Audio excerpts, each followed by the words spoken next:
Good morning students. आज की video में अपन देखेंगे सॉफ्टवेयर प्रोजेक्ट मैनेजमेंट। ठीक है, प्रोजेक्ट का कैसे मैनेजमेंट किया जाता है। और फर्स्ट ऑफ ऑल हमें पता होना चाहिए कि सॉफ्टवेयर प्रोजेक्ट मैनेजमेंट होता क्या है। तो देखो, ये सॉफ्टवेयर प्रोजेक्ट मैनेजमेंट का मतलब है कि एक प्रॉपर वे ऑफ प्लानिंग। ठीक है, मतलब एक प्रॉपर वे से आपको क्या करना है, प्रोजेक्ट्स को प्लान करना है। ठीक है, और उसको लीड करना है, किसको, सॉफ्टवेयर प्रोजेक्ट को। ठीक है, ये एक पार्ट है सॉफ्टवेयर प्रोजेक्ट का, जहाँ पे हम प्रोजेक्ट्स को क्या करते हैं, प्लान करते हैं, इम्प्लीमेंट करते हैं, मॉनिटर करते हैं और उसको कंट्रोल करके रखना होता है। मीन्स आप क्या करोगे, प्रॉपर प्लानिंग तो करोगे। एक प्रोजेक्ट को मैनेज करना है तो उसकी पहले से प्रॉपर प्लानिंग तो होनी चाहिए। ठीक है, फिर आप उसको इम्प्लीमेंट कर रहे हो, मॉनिटर कर रहे हो, देन उसको कंट्रोल करके रख रहे हो। ठीक है, बट इसकी जरूरत क्या पड़ी। देखो, यहाँ पे जो बेसिकली नीड्स है वो तीन नीड्स मैंने यहाँ पे लिख रखी है। आपकी फर्स्ट वन लिख रखी है मैंने, क्या, टाइम। टाइम से हमारा क्या मतलब है, टाइम से हमारा मतलब है कि एज पर शेड्यूल, जो हमारा डिलीवरी का टाइम है ना, प्रोजेक्ट को जब हमें डिलीवर करना है तो जो भी हमने पहले प्लान करके रखा है, ठीक है, कि इतने टाइम तक ये प्रोजेक्ट बन जाएगा और इतने टाइम तक हम इसको डिलीवर कर देंगे। ठीक है, इसको ध्यान में रखते हुए देन अपन क्या, नेक्स्ट मैंने ले लिया है क्या, कॉस्ट। कॉस्ट से क्या मतलब है, अपन को ये भी ध्यान में रख के चलना है कि जो क्लाइंट की बजट है ना, उसके अंडर अंडर ही हो जाना चाहिए। ठीक है, कॉस्ट उतनी ही होनी चाहिए क्लाइंट के बजट के अकॉर्डिंग। ऐसा नहीं कि आप ओवर द बजट बना रहे हो, नहीं, आपको अंडर द बजट बनाना है प्रोजेक्ट, राइट। नेक्स्ट अपन बात कर लेते हैं क्वालिटी। देखो, this is also very important. क्यों, आपके सॉफ्टवेयर की क्वालिटी भी क्या होनी चाहिए, अच्छी होनी चाहिए। क्यों, कि मान लो आपका प्रोजेक्ट है जिसमें एरर्स आ रही हैं, बग्स आ रही हैं, फेल हो रहा है बार बार, तो वो कोई अच्छी क्वालिटी का प्रोडक्ट है क्या, नहीं, वो कोई अच्छा प्रोजेक्ट नहीं है। ठीक है, वो कोई अच्छा सॉफ्टवेयर नहीं बनाया आपने। तो इसीलिए हमने बोला है कि आपकी क्या होनी चाहिए, क्वालिटी भी अच्छी होनी चाहिए। ठीक है, तो ये तो क्या हो गया हमारा सॉफ्टवेयर प्रोजेक्ट मैनेजमेंट की नीड की। ठीक है, time, cost and quality. Next अपन देख लेते हैं कि ऑब्जेक्टिव्स क्या है इसके प्रोजेक्ट मैनेजमेंट के। तो देखो, पहला ऑब्जेक्टिव अपने लिया है successfully accomplishing all project goals. हमें ये श्योर करके रखना पड़ेगा जो हमारे प्रोजेक्ट के ऑब्जेक्टिव्स हैं। ऑब्जेक्टिव्स की हम बात करें, जैसे कि आपकी चाहे डेडलाइंस हो गई, या क्वालिटी का स्टैंड, मतलब क्वालिटी जो स्टैंडर्ड है वो हो गया, या आपके डेलिवरेबल्स हैं वो हो गए, वो क्या होने चाहिए, फुलफिल्ड होने चाहिए। तभी हमारा क्या होगा, प्रोजेक्ट का गोल अचीव होगा। ठीक है, सक्सेसफुली कब अकॉम्प्लिश होगा, जब हमारे डेलिवरेबल्स हैं, डेडलाइंस हैं, क्वालिटी स्टैंडर्ड है, ये सब क्या होनी चाहिए, फुलफिल होनी चाहिए। ठीक है, नेक्स्ट पॉइंट है हमारा providing instructions and supervision for team members. हमें टीम मेंबर्स को एक क्लियरली इंस्ट्रक्शंस प्रोवाइड करने हैं।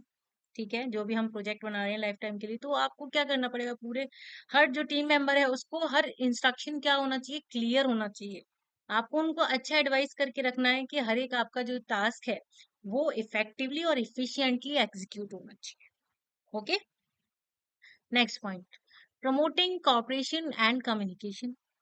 देखो, कॉपरेशन और कम्युनिकेशन को प्रमोट करते हैं, लाइक इसकी जो प्रोजेक्ट की जो इफिकेसी है और एफिशिएंसी है उसको इम्प्रूव करके रखना। एफिकेसी का मतलब है हमारी उसकी प्रॉपर्टी है, उसकी इफेक्टिवनेस।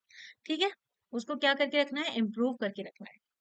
टीम मेंबर्स हैं, जो अदर स्टेक होल्डर्स हैं, अदर पार्टनर्स पार्टीज हैं, उनको भी इंकरेज करना कि आपकी जो, मतलब उनके बीच कम्युनिकेशन, ओपन लाइन कम्युनिकेशन होती है। ऐसा नहीं आपस में कम्युनिकेशन नहीं है तो वो अच्छे से इफेक्टिव प्रोजेक्ट कैसे बनेगा। ठीक है, हर एक चीज क्लियर होनी चाहिए टीम मेंबर्स के बीच में।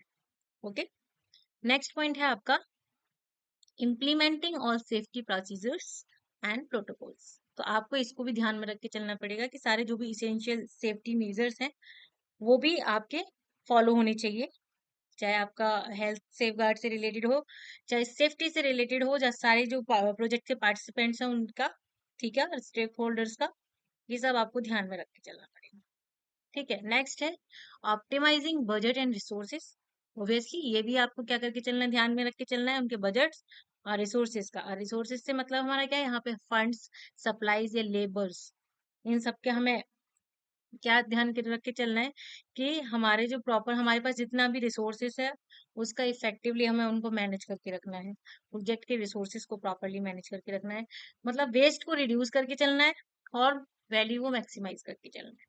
किसी भी प्रोजेक्ट को के गोल को आपको अचीव करके चलना है तो आपकी उसकी वैल्यू को मैक्सिमाइज करना पड़ेगा और जो वेस्ट हो रहा है उसको रिड्यूस करना पड़ेगा।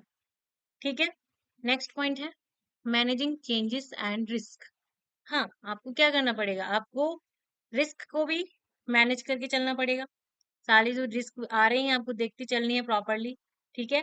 उनको क्या डिटेक्ट करते चलना है रिस्क को, और उनको डिटेक्ट करके क्या करते चलना है, कंट्रोल करते चलना है हर एक स्टेज पे। ठीक है। प्रोजेक्ट की हर स्टेज पे आपको क्या करके चलना है, रिस्क को कंट्रोल करते हुए चलना है, ताकि उससे क्या रहेगा, आगे की जो डेंजर्स आने वाले हैं वो कम हो जाएंगे। मीन्स आगे जो भी फेल्योर अगर आता है किसी रिस्क की वजह से तो वो कम हो जाएंगे, और आप उन इसके थ्रू क्या कर सकते हो, उन अपॉर्चुनिटीज का एडवांटेज उठा सकते हो। ठीक है। नेक्स्ट क्या है, ensuring client satisfaction, that is very important. आपको क्या करना है, क्लाइंट के सेटिस्फेक्शन को भी ध्यान रखना है कि जो एक्सपेक्टेशन है, जो उसने नीड्स दी है, उसकी एक्सपेक्टेशन है क्लाइंट की, वो आपकी फर्स्ट प्रायोरिटी होनी चाहिए।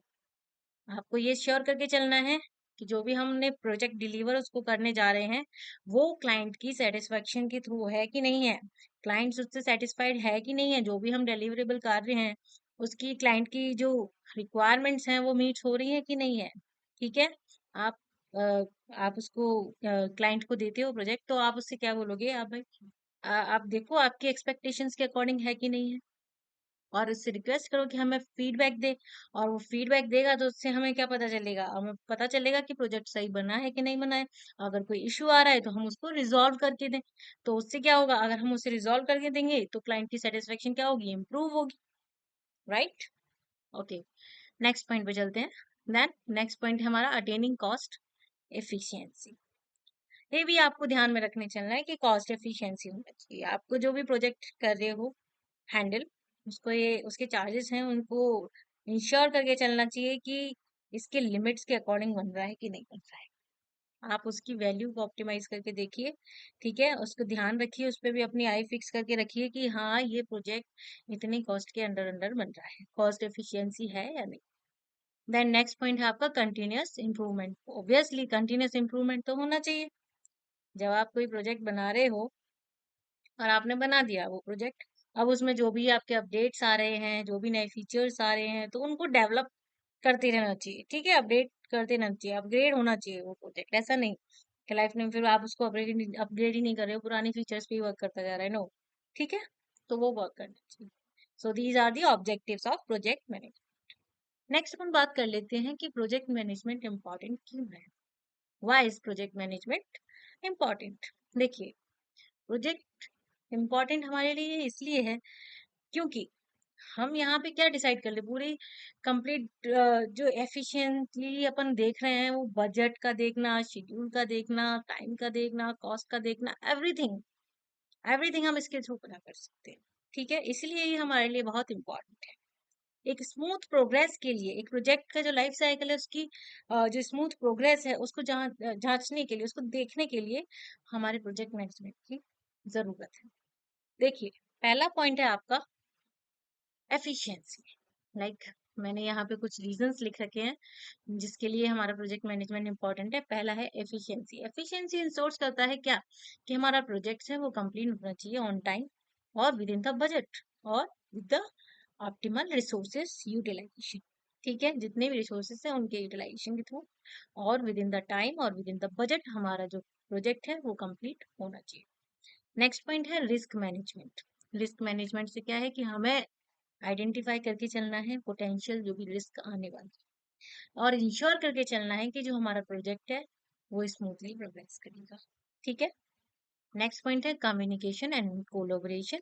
ये भी क्या है, कम्युनिकेशन और कोलोबरेशन बहुत जरूरी है टीम मेंबर्स के बीच। जब आप टीम में काम कर रहे हो तो आपका जो कम्युनिकेशन है हर एक चीज से, आपकी जो भी रोल्स हैं और जो भी रेस्पॉन्सिबिलिटीज हैं वो आपकी प्रॉपर होनी चाहिए।